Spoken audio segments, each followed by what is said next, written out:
The laughter came first, sharp, mean, and eager to please the man who had provoked it. "Are you sure you know how to use that thing, sweetheart?" Gunnery Sergeant Travis Boone drawled, his tone dipped in condescension. He stood with arms folded, casting a long shadow across the firing line. His eyes, fixed on the woman crouched at his boots, her hands steady as she guided a chalking wheel across the baked earth. The recruits behind him, raw, anxious Marines desperate for approval, snickered on cue. Boone didn't smile. He didn't have to. Their laughter was his applause. But Staff Sergeant Evelyn Lark Shaw did not look up. The chalker rolled forward in her grip, leaving a flawless white stripe against the dust. Her posture betrayed no irritation, no need to answer the insult. To Boone, her silence was weakness. To the recruits, it was proof she was out of place. Yet only yards away, silence meant something different to another set of eyes. From the observation tower, General Wallace watched through his binoculars, not the chalk line, not Boone's bluster, but the woman herself. Moments like this rarely happen by accident. They are pressure points, small humiliations that swell into something greater. Boone had been the self-appointed gatekeeper of this elite sniper qualification course for years, his authority cemented through a voice that could rattle windows and a memory packed with regulations. He had reduced dozens of Marines to dust, with nothing more than a barked word or a withering glare. To him, Shaw was an easy mark, a staff sergeant doing a menial chore, hair pulled tight but strands slipping loose, fatigues smudged with paint dust. She looked ordinary. That was enough. The truth was more complicated. Lark Shaw carried herself with an economy of movement that belonged to someone who had spent years learning how to vanish into silence. Her every gesture setting the chalker down, straightening the line, brushing grit from her hands spoke not of servitude, but of mastery. She was not there to command attention. She was there to do the work. And while Boone believed he had just scored another public victory, the reality was that he had stumbled into a different kind of battle, one he could never shout his way through. Conflict often begins in whispers, a mocking laugh, a crooked smile, an assumption made too quickly. The recruits believed they were watching a joke, a lesson in dominance from their instructor. What they were truly witnessing was the opening move in a confrontation far greater than they could imagine. For the range itself, the desert wind, the silent rifles in their racks, the 1,000-yard targets shimmering in heat mirage, was about to demand something none of them were prepared to give. And when that demand came, it would not be Boone's voice the range obeyed. It would be Shaw's silence. The desert had a way of turning silence into something heavy, almost sacred. One moment, the air on the range was filled with Boone's mockery and the recruits' laughter. The next, the world seemed to hold its breath. A shrill alarm broke the stillness, followed by frantic shouts from the control tower. The electronic target system, the pride of the Marine Corps' advanced sniper course, had gone dark. Screens flickered, circuits burned, and the technicians' faces told the story before anyone spoke. The most important qualification test of the year had just lost its backbone. Boone's bravado evaporated instantly. He muttered something about a technical delay, but his voice lacked its usual iron. The recruits, eager a minute earlier to laugh at Staff Sergeant Evelyn Lark Shaw, now shifted nervously in place. They knew what this meant. The course was about to invoke the old contingency rule. When technology fails, the range itself decides who is worthy. That rule was cruel in its simplicity. One cold bore shot, maximum distance, no warm-up, no sighting rounds, and no margin for error. It was a test. Older Marines remembered, the kind that sorted the merely competent from the truly exceptional. 1,000 yards, a steel plate shimmering in the desert mirage, with a crosswind that felt like it wanted to tear the earth in two. A miss would not just be personal embarrassment. It could end a career before it had begun. The instructors knew this. The recruits knew it too. And so when the order was given, no one moved. Not one of the veteran shooters stepped forward.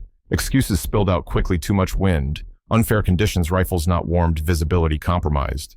Boone found sudden interest in the dust near his boots. His booming voice, so quick to cut others down, was now silent. It was in that charged pause that a sound carried across the range, quiet but commanding, the soft snap of a chalkbox lid closing. Heads turned. Lark Shaw. The same woman Boone had ridiculed dusted her palms together, leaving faint white streaks on her fatigues.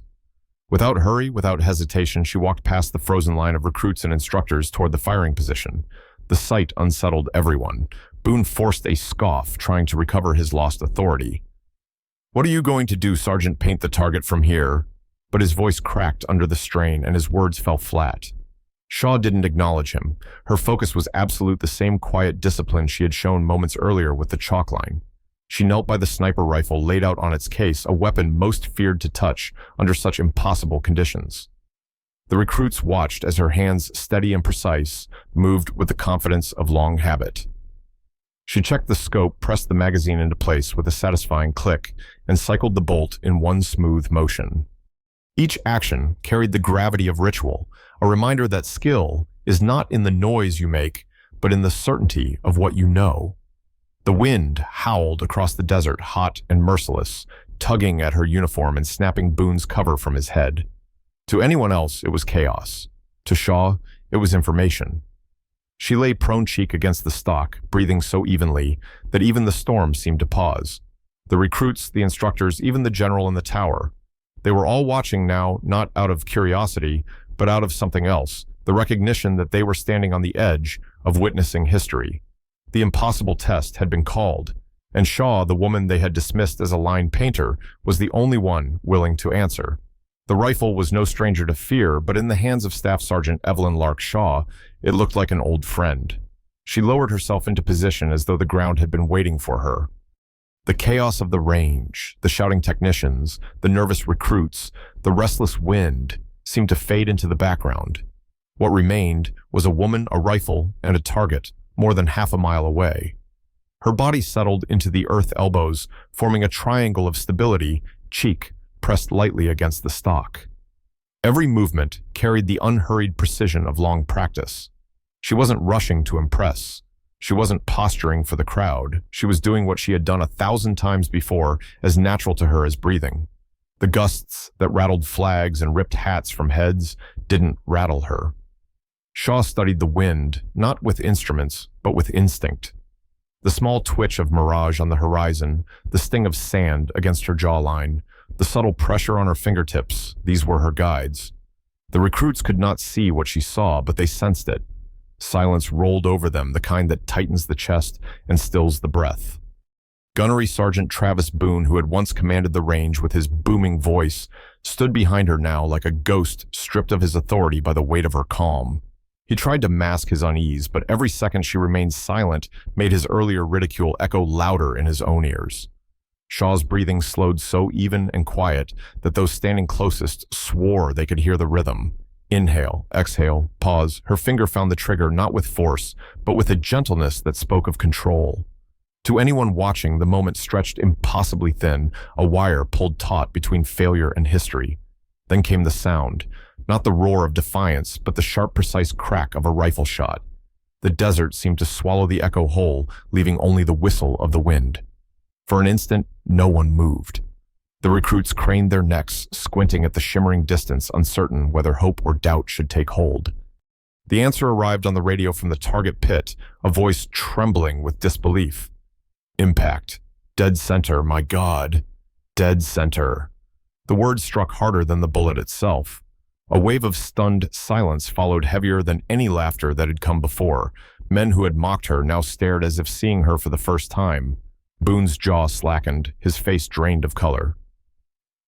General Wallace lowered his binoculars slowly, his expression carved from stone, but his eyes revealed something else: recognition, respect, perhaps even awe.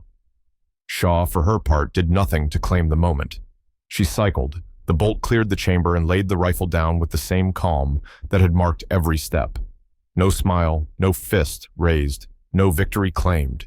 She simply brushed the dust from her palms, as though the impossible shot had been nothing more than another task on a long day. That was the power of it. She had turned ridicule into reverence without a word, without a boast, without anything more than the steady hand of a professional.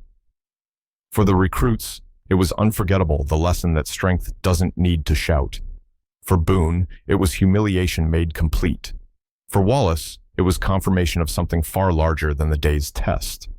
The range had demanded an answer to an impossible question. Lark Shaw had given it not with noise, but with precision. And in that silence, an entire base began to see her for what she truly was. General Wallace did not move at first. The echo of the shot still hung in the canyon as if even the desert was reluctant to release it.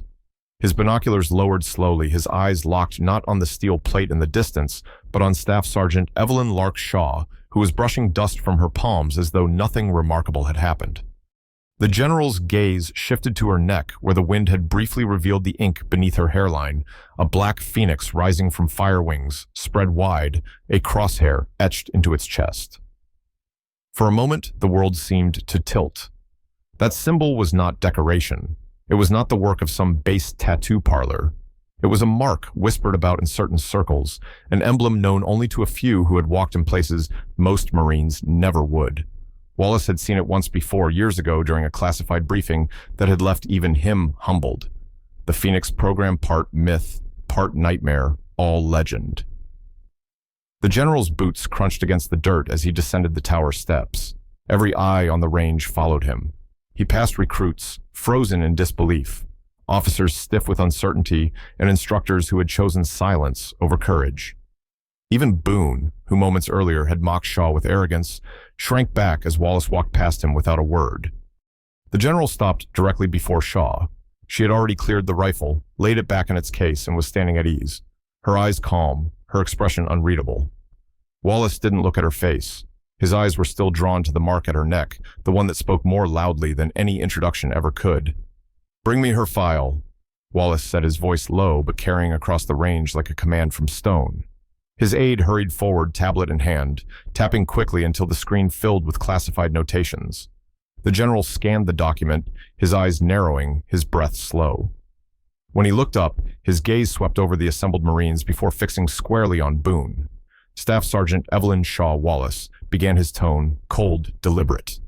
Previous assignment classified, primary MOS, 18 Delta Special Forces Weapons Sergeant. The recruits stiffened. Even Boone swallowed hard.